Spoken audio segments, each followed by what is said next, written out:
Alors, toujours les organes de liaison et de raccordement après les câbles. Il y a des exemples d'appareillage électrique courant de liaison et de raccordement, hein, voilà, tout dans une armoire. Tout ça, ça fait partie des liaisons et des raccordements. Le dispositif de connexion luminaire, le DCL, est un socle en plastique faisant office de prise électrique à 3 pôles, dont un fil relié à la terre, dimensionné pour 250 volts sous 6 ampères, d'un format réduit permettant le raccordement de luminaires à un circuit électrique, cette prise est encastrée dans le plafond ou le mur. DCL, ça fait partie des initiales à retenir. Le DCL est normalisé au niveau international par la CEI sous la référence CEI 61 99 51. Les organes de protection. Alors, parmi ceux-là, les coupe-circuits à fusibles. Lorsque le courant traversant le fusible dépasse la valeur spécifique pendant un temps donné, l'élément calibré fond et ouvre ainsi le circuit dans lequel il est inséré. Il doit être remplacé. Les disjoncteurs modulaires ou divisionnaires, qu'on voit maintenant beaucoup plus souvent quand même, plus fiables, plus précis, plus faciles d'utilisation, pas besoin de stocker toute la série de cartouches fusibles calibrées. Les disjoncteurs modulaires ou encore disjoncteurs magnétothermiques sont recommandés pour toutes les installations modernes. Protection des personnes. Les interrupteurs différentiels, par exemple, voilà, que vous avez à l'armoire électrique. Dispositif différentiel à courant résiduel à haute sensibilité 30 mA, pareil, ce sont des organes qu'on trouve dans l'armoire électrique. Les dispositifs à courant différentiel résiduel, donc DDR, protègent les personnes contre les courants indirects avec des masses en défaut. L'emploi de dispositifs différentiels à haute sensibilité 30 mA constitue également une mesure de protection complémentaire contre les contacts directs en cas de défaillance des autres mesures de protection ou en cas d'imprudence des usagers.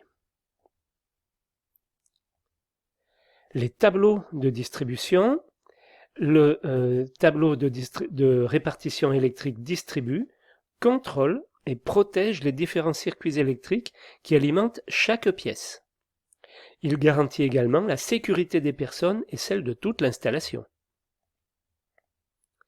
Le tableau de répartition ou de distribution, en fonction de la taille du logement, le tableau de distribution est un simple coffret ou alors une installation bien plus complexe. Ça peut être un local, mais alors là, on n'est plus dans une maison, on est pour un centre commercial par exemple ou une usine. Appelé la plupart du temps tableau général basse tension, TGBT. Celui-ci peut présenter selon sa configuration un système de coffret et d'armoire. Il y a donc la gaine technique logement, la GTL, très importante. Donc la norme NFC 1500 crée l'ETEL, espace technique électrique du logement, un nouvel espace dédié destiné à recevoir la GTL. L'ETEL définit un volume du sol au plafond strictement réservé aux seuls équipements de puissance, de gestion, de communication et de commande, ainsi que tous les départs et arrivées des circuits de puissance et des réseaux de communication. Ce volume est destiné à contenir la GTL. Donc, toujours en ce qui concerne la GTL, les dimensions minimales de l'ETEL sont de 600 mm de large, 250 mm de profondeur. Il est possible que la largeur de l'ETEL soit égale à la largeur de la GTL, augmentée de 10 cm. Voilà, donc la GTL et ses possibilités d'installation.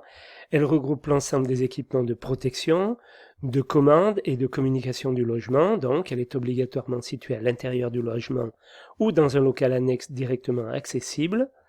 Et on vous indique ici arrivée du courant et puis départ des circuits ou dans l'autre sens ou encore autrement. Enfin bon, il y a différents dispositifs.